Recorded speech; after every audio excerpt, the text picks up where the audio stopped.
Nagsalita ng umano'y nag-abot ng isang confidential daw na dokumento sa ambassador ng Czech Republic. Nagdedetalye umano na may masamang balak sa bidding ng pagbili ng mga bagong-bago ng MRT. Sinabi ni Manolo Maralit, wala raw siyang ibinigay na ganyang dokumento at wala raw siyang alam tungkol sa anumang paghingi ng suhol.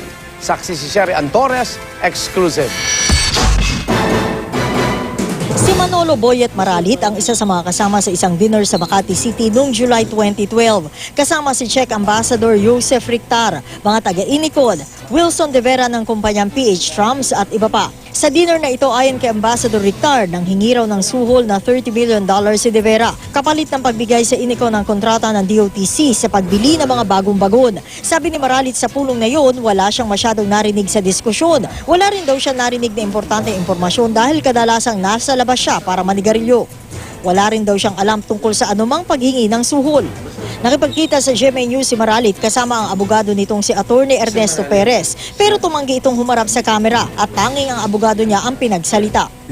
Mr. Maralit was consistent in saying that he did not hear about any demand for money or something from the group of the Czech ambassador. He did not hear any demand for any irregularity about the MRT deal.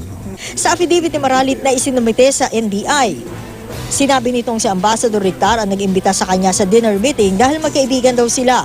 Isa si Maralit sa incorporator ng PH Trams. Kasama niya rito si De Vera. Ang PH Trams kasama ang kumpanyang CBNT ay nag-joint venture at nakuha ang 6 na buwang kontrata para sa maintenance ng MRT.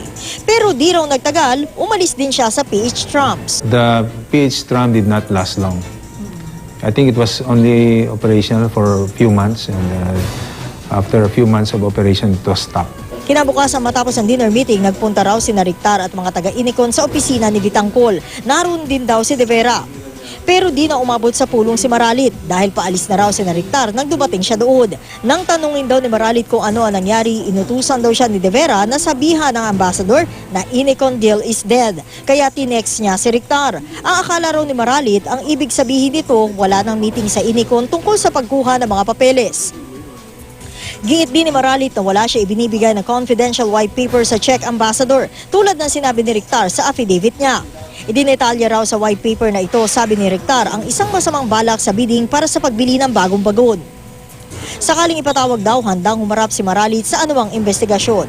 Of course, if they receive a subpoena from House of Representatives, they will attend because otherwise they'll be cited in contempt.